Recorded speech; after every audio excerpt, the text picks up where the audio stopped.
What do you think are the most vital adjustments for game two, after having a overnight to kind of digest things? Well, again, Toronto getting behind us was addressed for 3 days. Johnson got behind us early.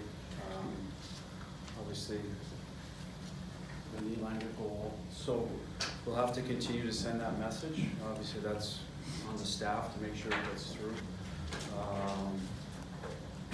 And then how aggressive to be because of that. Our puck management. Players, to me, have always been responsible for effort and execution. They control that as soon as they go over the boards. And part of our execution wasn't good enough with the puck last night in our decision making. So, we talked about appropriate risk reward. Those are the two biggest things. There's other parts of our game, a little more urgency, a little more physicality, cleaner breakouts, but some of that goes to effort, some of it goes to execution. So those are probably the three biggest areas. And that's what we talked about this morning and worked on a little bit in practice, and let's hope we carry it over. Was it surprising on some level that maybe some of those things weren't at a playoff? Yeah, you're expecting game one to be on your game. We weren't as much as we'd like. There was pockets of it. Second period, unfortunately, we're going into the intermission 3-1, and we did a lot of things well. But we didn't play a smart enough hockey game. We paid the price. What is Jake's status? Jake was given a maintenance day, so he will be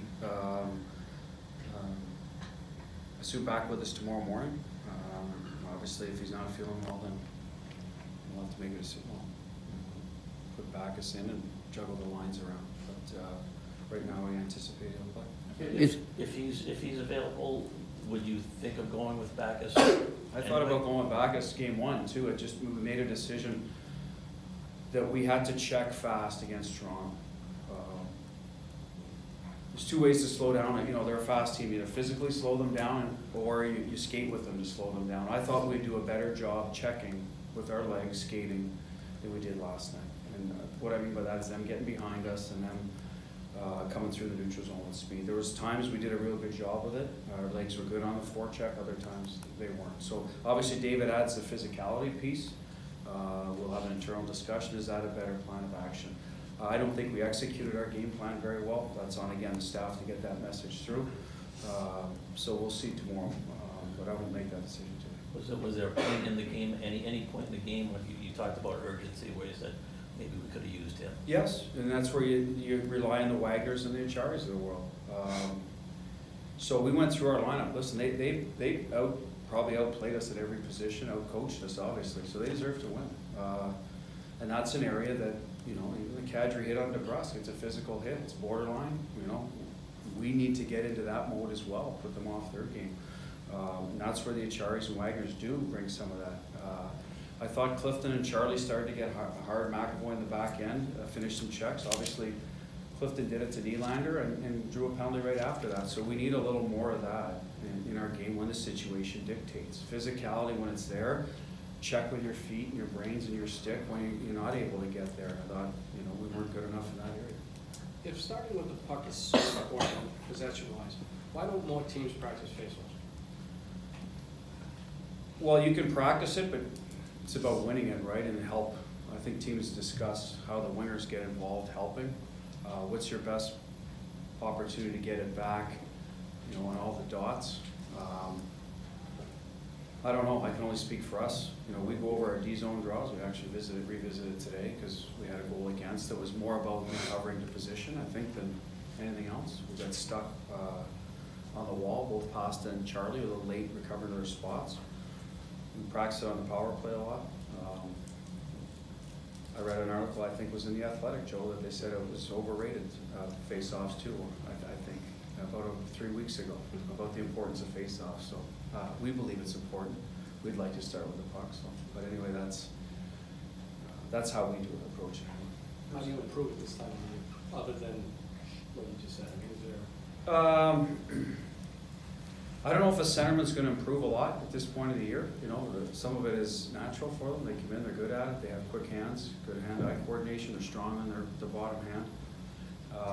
Some of it would be help. I guess that's the easiest way to, is the guys away from the other 4 guys, how can they get in there and help at the right time would be the easiest way to improve. Bruce, I know you said earlier in the year you saw Marner as a pass first type guy. Has he evolved to the point where he's more of a, perspective, he's more of a dual threat for? Well, I think he's always a dual threat. I think he's a pass first threat, then a shot first. He scored 2 last night. I don't think he's going to pass either one. He had an open net on one and a breakaway on the other. So we certainly know he can score. I do believe he makes people around him better because of his passing ability. He was really good for them last night. I don't think that surprised anybody. Well, you used the Achari line late when you guys are behind against their top line. Is that something that you can go to earlier when it's in the first period? We could. We did a little bit Fluto. The reason we were doing that is to free up Bergey's line for offense. We're behind 2. They were doing a good job against them, so we thought maybe they did have a better opportunity against one of their other lines to generate offense. Certainly we've used Achari all year against skill lines. I think they played a little more against Matthews. That's something we'll look at. Obviously, if Bergey's line's having trouble getting going offensively, give them credit. They did a good job. Played a good 200-foot game. Typically, that's Bergey out playing the other line. Their line got the best of the matchup last night. Tomorrow's a new day.